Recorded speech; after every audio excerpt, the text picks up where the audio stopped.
So today I'm going to be sharing from Jeremiah, this chapter 34, verse 18 and 19. V'nesati es ha'anashim ha'ayivrim es brisi asher lo hakimu es divrei bris asher karsu lefanei ha'egal asher karsu l'shneim v'yavru bein b'sarav sarai Yehuda v'sarai Yerushalayim ha'sarisim Kohanim v'kol am ha'aretz ha'ivrim bein b'srei ha'egal.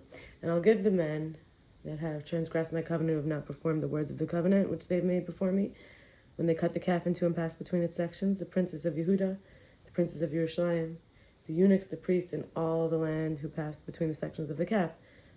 In 9:14, it's talking about Mei Rosh is like the head water, the waters of Gal.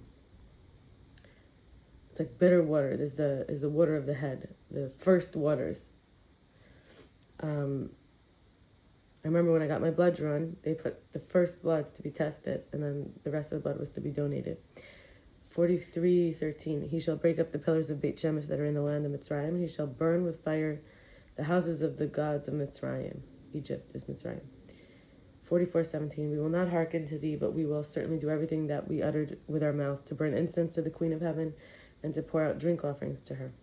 48:13, and Moab shall be ashamed of Chemosh. Chemosh is like a false god. Moab is the descendants of Lot. 48:2, and thou shalt be cut down, O madman.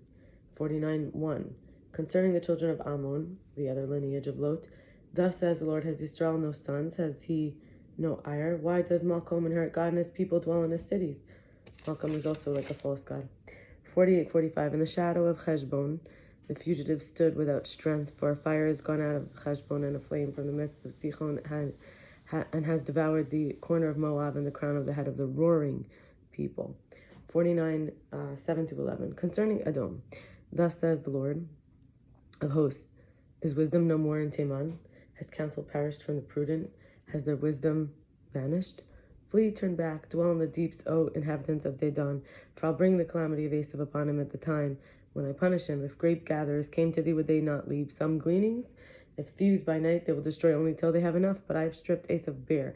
I have uncovered his secret places, and he shall not be able to hide himself. His seed is plundered, and his brethren and his neighbors, and he himself is no more.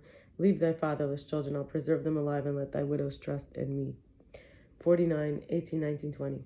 As in the overthrow of Sodom and Gomorrah and its neighboring cities, says the Lord, no man shall abide there, neither shall the son of a man dwell in it. Behold, he shall come up like a lion from the wild country of the Yarden, against a strong sheepfold, for in a moment I will make him run over her, and whoever is chosen I'll appoint him over her.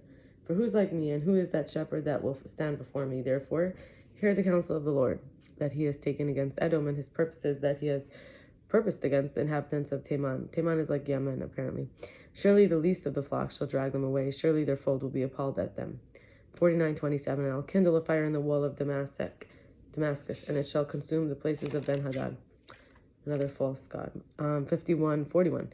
How is Sheshach taken, and how in the praise of the whole earth surprised? How is Babel become an astonishment among the nations? Babel being Babylon.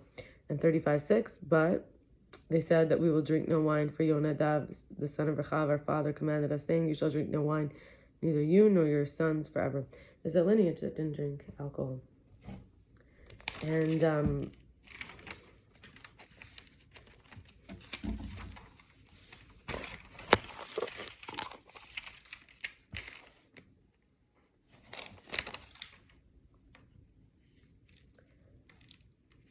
am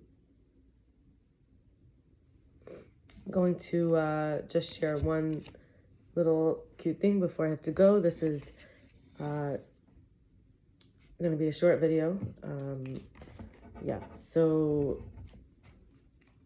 when we look at Hebrew words, as I just started out, I read the first one in Hebrew, and then I read the rest in English, and the first one also in English. So Hebrew words have a lot of information. I'm going to use one example to basically explain why all these things that I'm sharing are not just information like in English, but they actually are codes. And how do we know that? Because let's say the word for samach, which is worth 60, Fei, which is worth 80, and Resh, which is worth 200. 200, 80, and 60 is 340, right?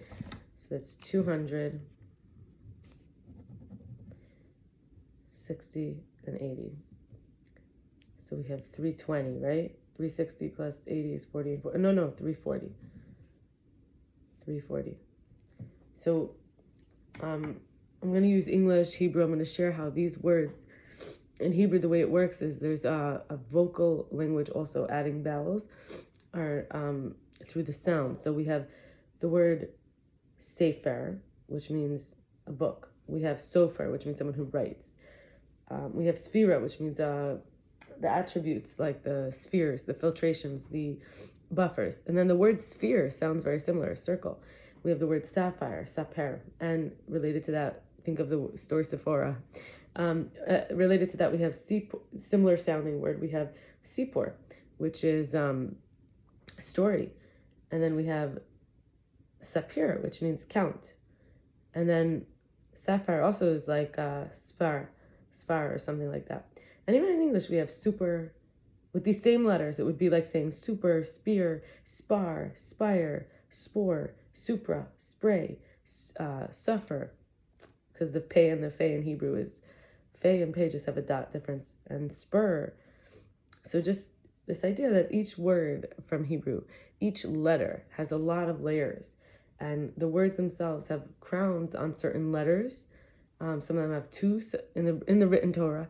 Some of them have two. Some of them have three. Sorry, some of them have one. Some of them have three. Some have none.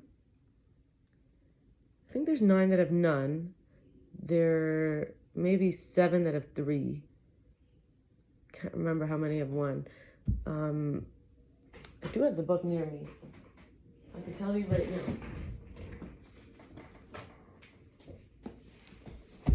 You see my piles. So, let's see. This is from the book 70 Faces by Rabbi Avraham Arieh Trugman.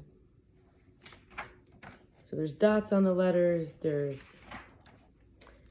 the crowns, the vowels, which are the nikudot, which I showed you a little.